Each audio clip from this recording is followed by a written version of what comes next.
I want to thank you for joining me in this next study in the book of Isaiah. It's been about 3 weeks since we've had a study. We had several situations came up. I was sick for about a week, and then we were away on a vacation. And then I came back and tried to record one and had some technical difficulties that I hope that I have resolved at this time. Because it's been a while since we have looked at this, I'd like to back up and just kind of hit the ground that we've already covered. Going back to chapter 36 and just very quickly catching up with where we are, and we'll be starting chapter 39 in earnest in just a few moments. Chapters 36 through 39 of the book of Isaiah are referred to as the book of Hezekiah, an historical bridge or a historical interlude. The first 35 chapters comprised one section of the book, and it dealt with a lot of difficult messages, burdens, prophecies, things of that nature. And then chapter 40 through chapter 66 is going to be another section of the book, and it's going to have a great deal more to say about prophecy, a great deal more to say about Christ. It appears to have many more upbeat, positive type thoughts as it relates to the material. But we have these chapters 36, 37, 38, 39 here in between, and it's all about Hezekiah and a situation or situations in which Hezekiah was involved. As we look at chapters 36 and 37, we see the threats of Sennacherib and his defeat. We see all through 36, 37, we see threats that are being made. Rabshakeh comes and basically is arrogant and crude and rude with this message, telling God's people they have no choice, they have no hope. Their God, Sennacherib's God, is greater than their God. But Hezekiah refuses. We see a great faith that is shown here because Sennacherib has had a major impact in this region. Some 40 to 43 cities have already fallen to him, walled cities.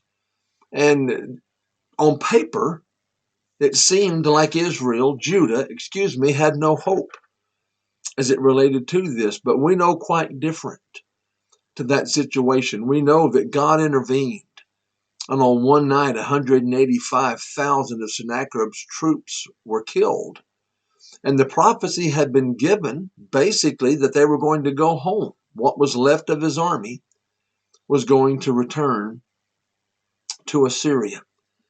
Then in chapter 38, we see something that's apparently out of chronological order. The sickness, the illness of Hezekiah is thought by most to precede what we saw in chapters 36 and 37. It really doesn't make a lot of difference, but it is a little bit of a challenge historically and chronologically to see how this fits. I think there's a far greater lesson for us. There's a greater importance than that of chronology. So therefore, I have no real problem with this being before this event, as again, it seems to be out of place.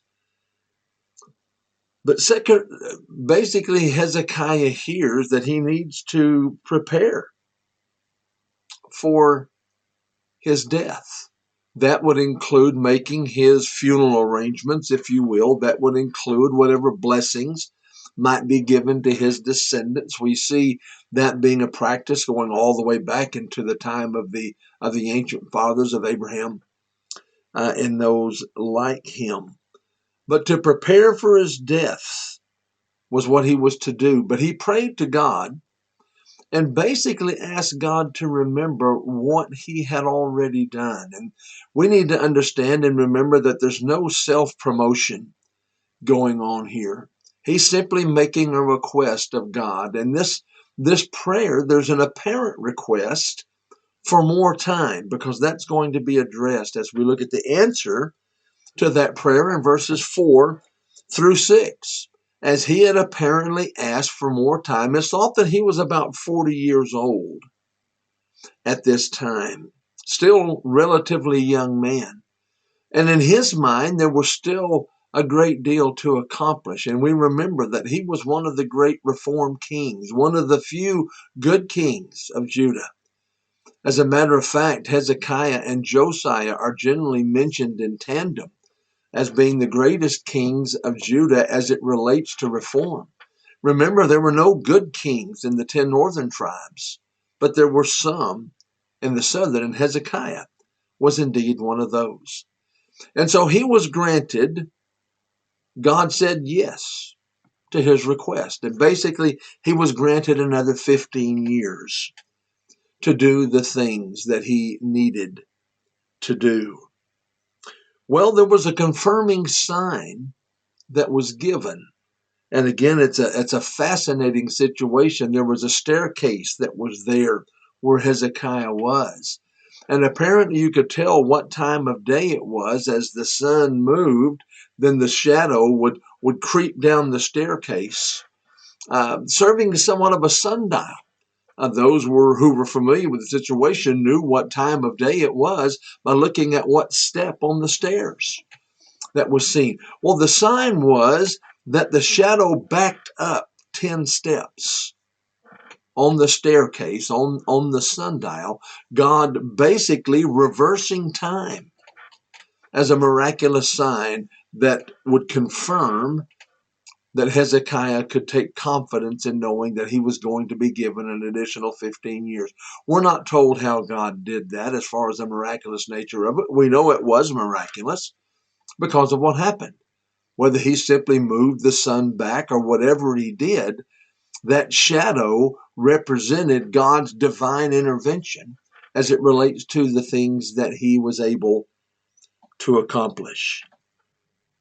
Hezekiah's gratitude was then manifested in a psalm, and you see that in verses 9 through 22. We won't take the time to read that here, but we see him being told he was going to die and to prepare for it. He prayed to God and asked for more time. God granted him more time because of the attitude with which he asked. Again, we must realize that his prayer in verses 1 through 3, there's nothing selfish about it as it relates to God remembering the things that he did.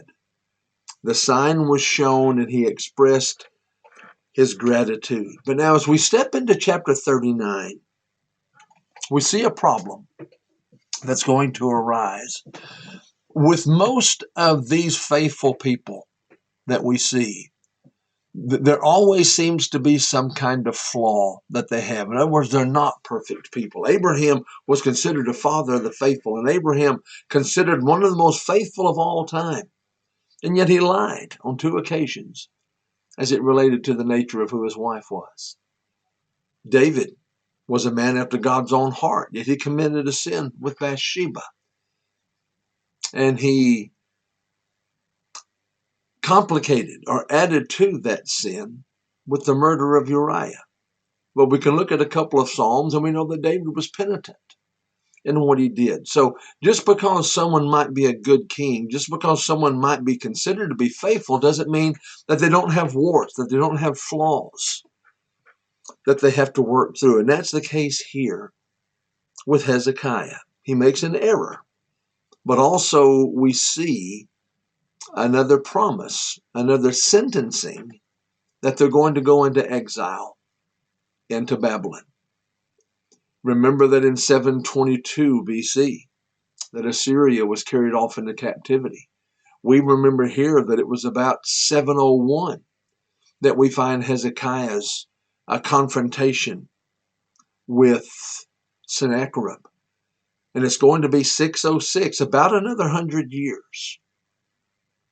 And Judah also is going to be carried away into captivity. This time it's going to be a Babylonian captivity for the same problem. It's their idolatry, their rejection of God, their lack of trust in God manifested in their looking to idols for the things that they would do. Well, the news of Hezekiah's illness and his recovery reached Babylon. And on this occasion, emissaries are going to be sent to check out the situation.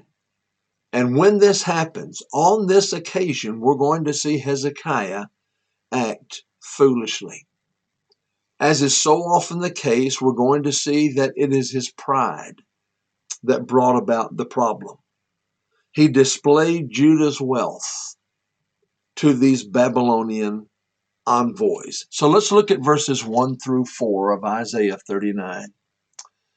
At that time, Merodach-Baladan, the son of Baladan, king of Babylon, sent letters and a present to Hezekiah, for he heard that he had been sick and had recovered. And Hezekiah was pleased with them and showed them the house of his treasures, the silver and gold, the spices and precious ointment, and all his armory, all that was found among his treasures. There was nothing in his house or in all his dominion that Hezekiah did not show them.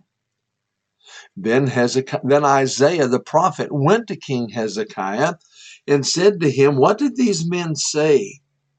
And from where did they come to you?" So Hezekiah said, "They came to me from a far country, from Babylon." And he said, "What have they seen in your house?" So Hezekiah answered, "They have seen all that is in my house. There is nothing among my treasures that I have not shown them." So the king of Babylon at this time, Merodach-Baladan,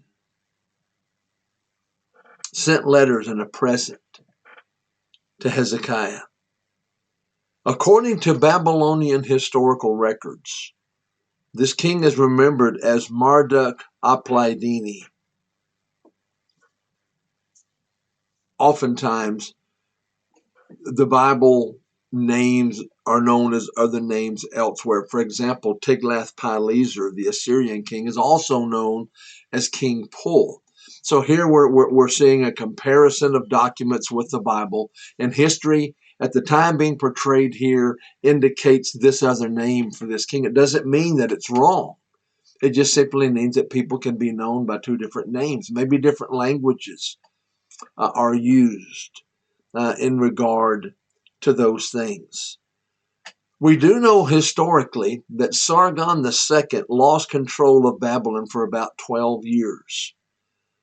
The Babylonian king rebelled again in the reign of Sennacherib about 703 BC. And it was shortly after this time that he sent an envoy to Hezekiah.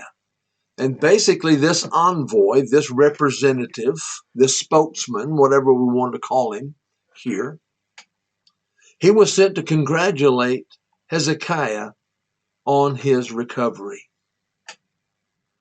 Now, the real reason we're going to find out, however, is that he wanted to encourage Hezekiah to revolt against Assyria. We have to go to 2 Chronicles chapter 32, verse 31 to get that information. But my thought, and I've got a note that I made in my margin here we go again. Every time it seems like you turn around, there's somebody coming trying to get Judah, trying to get somebody to join in an alliance with them against somebody else. Assyria was a powerhouse, and there were other nations that wanted to strengthen themselves by forming an alliance. Remember back in chapter 7 that Ahaz had been approached to do that by both Syria and Israel. But now it's Babylon who is asking for this to be done.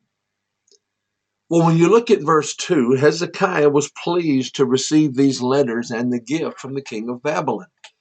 It's hard to be too tough on Hezekiah because we know human nature here. Here you've got another king paying attention to you, and they're complimenting you, and they're giving you gifts. It's hard not to let pride come through. That doesn't mean that we have license or excuse for what we're doing. There was no excuse for what Hezekiah did here. It was foolishness. But we can see why he did that, because pride is such a danger. It's one of the three major areas of sin. And it was one of the ways in which Jesus was tempted. The lust of the eye, the lust of the flesh, and the pride of life are those three primary categories. And if Jesus was tempted in all points as we are, per Matthew chapter 4, verses 1 through 11, the temptation of Christ there in the wilderness, then he had to deal with the temptation of pride, yet he overcame it. We know that Jesus was tempted in all points as we are, yet without sin. Hezekiah is tempted here and he doesn't do well as it relates to that temptation. He was elated that little bitty old Judah got the attention of that big country Babylon and that great king of Babylon. They were noticed by the mighty Babylon. And again, it's easy to see how someone can get caught up in those very things. But Hezekiah's vanity led him to commit a serious error by showing them his wealth. It's almost like flashing a big sign and saying, look how much I have.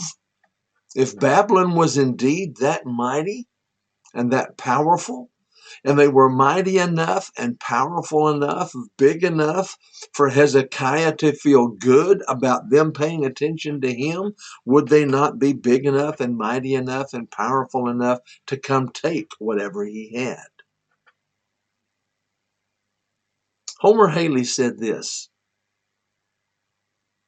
as his forefather David had succumbed to the lust of the flesh, and Solomon had yielded to vanity and to pomp, so Hezekiah, one of Judah's most admired kings, yielded to flattery and to pride. It caused him problems.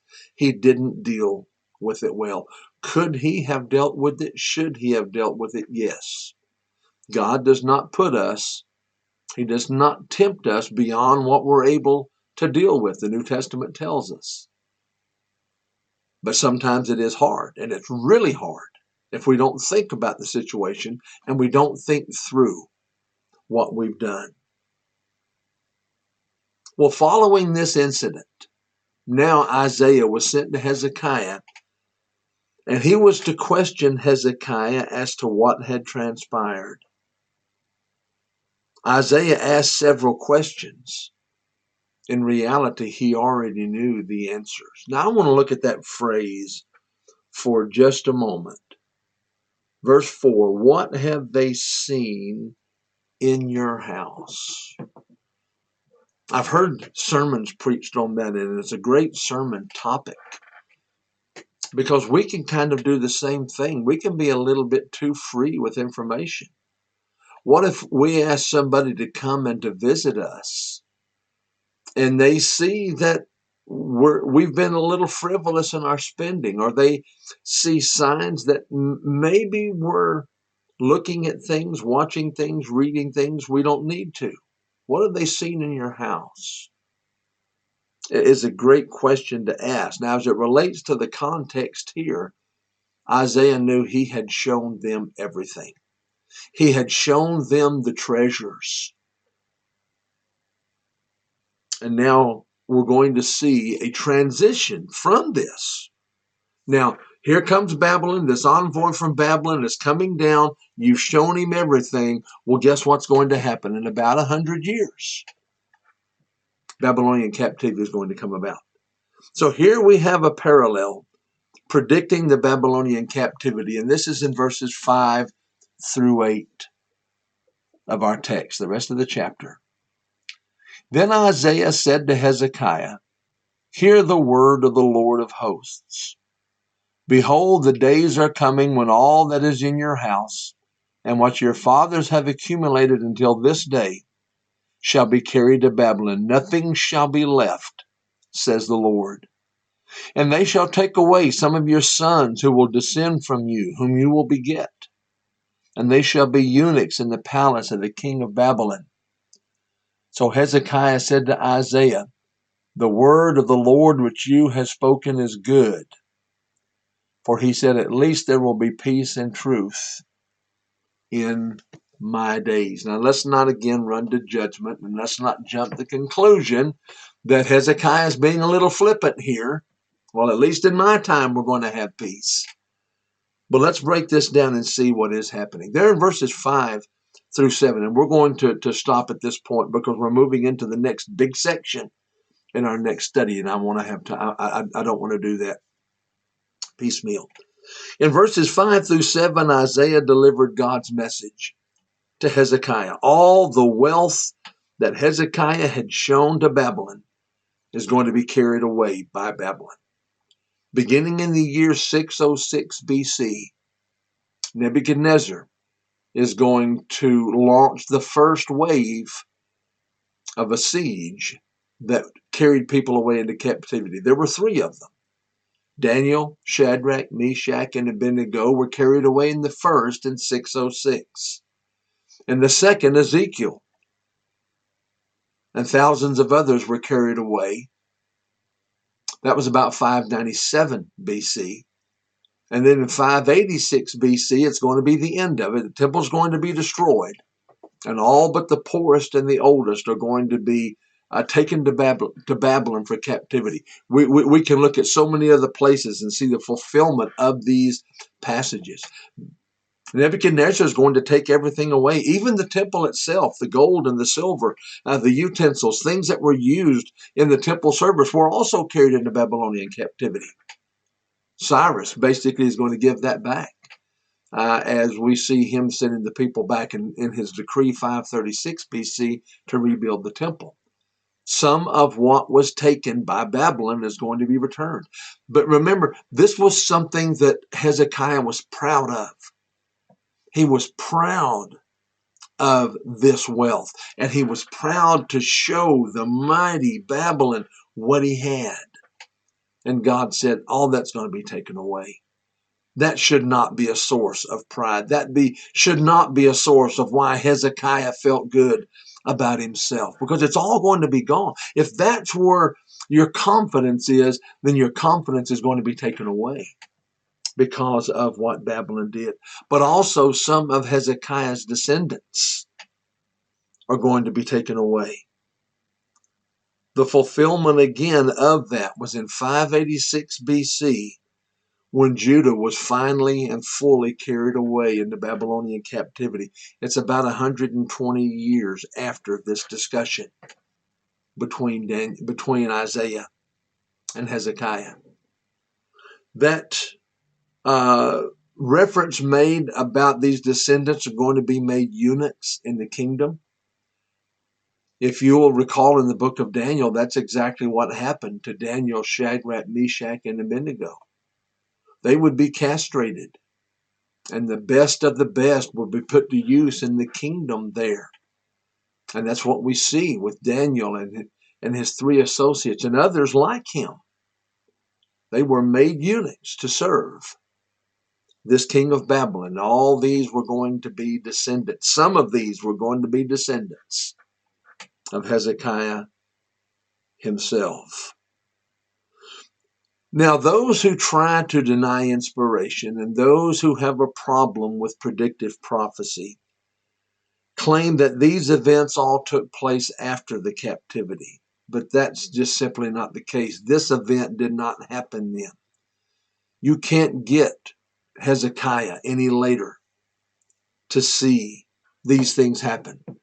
But all those who do believe that this is the inspired word of God, they believe in predictive prophecy as I do. I believe predictive prophecy is the greatest proof of inspiration.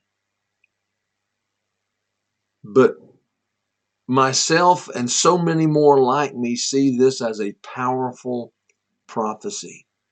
Now remember, these 4 chapters serve as a bridge from chapter 35, moving us to chapter 40. We're seeing a tie being made here.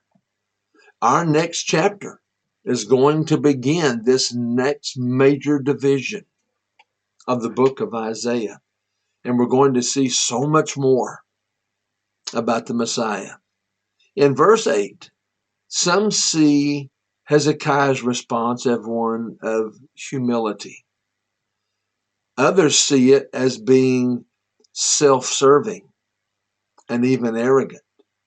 He seems to be manifesting an attitude that says, as long as things are going well, then why do I need to worry about the future? I don't see that. I see humility, and I see him thinking about others. This was a good king who slipped up. This is not one who would simply say, I'm glad this is going to happen to them and not me. He still has concern. Why? Because he still knows it's his descendants. It could be his children or his children's children that struggle with those things. He does say, however, I am thankful at least that I've got peace now. Well, we're going to stop our study there, and we'll start looking at our next major section, Lord willing, next time, and that's going to be comfort for the people of God. And that's going to be chapter 40 through chapter 66, the remainder of the book of Isaiah. Thank you again for your interest in this study. And until next time, God bless you.